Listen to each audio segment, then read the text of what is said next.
Salut à tous, aujourd'hui je vous propose de découvrir une œuvre d'art à ciel ouvert. Elle a été imaginée par le collectif Végétal Attacks, un mouvement artistique et citoyen qui sensibilise aux questions écologiques. Et je vous ai trouvé 3 bonnes raisons de venir à la rencontre de ces auteurs. C'est à Dunkerque que ça se passe.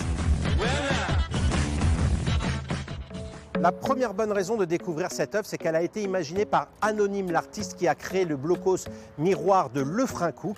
En fait, c'est une station d'essence qui a été revégétalisée et qui laisse une impression de fin du monde et de reconquête par la nature.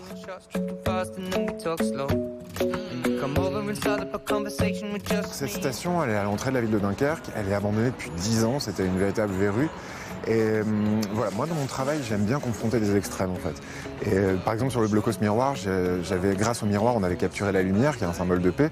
Donc ça a été recouvert sur un vestige bien sombre en fait de la Seconde Guerre mondiale. Ici, on est sur un symbole des énergies fossiles, de l'utilisation des énergies fossiles, de pollution.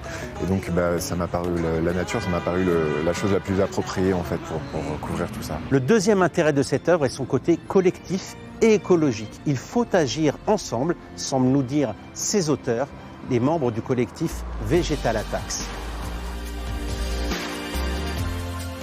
Bonjour Arnaud. Bonjour. Alors qu'est-ce qui vous a fait rejoindre ce projet de Végétal Attacks? Déjà, j'avais connu Anonyme par son projet du blocos, qui était un sujet très actuel. Et là encore, on est, je trouve, sur un sujet encore actuel, qui est végétalisation d'espaces urbains. On est aussi sur une problématique, on le sait maintenant, en 2050, de la montée des eaux. Donc voilà, conscientiser les personnes à tout cela. Voilà. De toute façon, on est dans une société où tout est négatif. Donc il faut rester positif dans notre petit univers, dans notre petit noyau. Puis ce qu'il arrivera, il arrivera. De toute façon, on ne pourra pas aller contre la mer, contre la nature. Ce qu'on peut faire, c'est limiter la destruction de la nature. Troisième bonne raison, c'est en plus de la beauté de cette œuvre, de cette station d'essence, en plus du fait qu'elle prête à réfléchir, c'est aussi le côté pratique. Ici, il y a un potager partagé et au printemps, chacun va pouvoir venir se servir.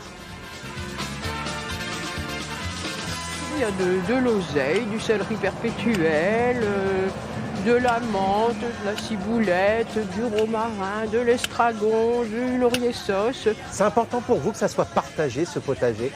Ah ben oui, tout à fait, parce que déjà c'est un plaisir de faire un potager et c'est encore un plus grand plaisir de partager avec les autres. Voilà ce qu'on a commencé à produire et qui pousse grâce au soleil et un peu d'eau. Il y a que des gens passionnés qui viennent jardiner ici, qui aiment jardiner et c'est très convivial. Si vous êtes sensible à ce projet, sachez que le collectif Station d'Essence fait appel à vous, entre autres pour des dons d'arbustes à partir de ces jours-ci. N'hésitez pas à les rejoindre ici à Dunkerque. Je vous dis à très vite pour d'autres Triple Live.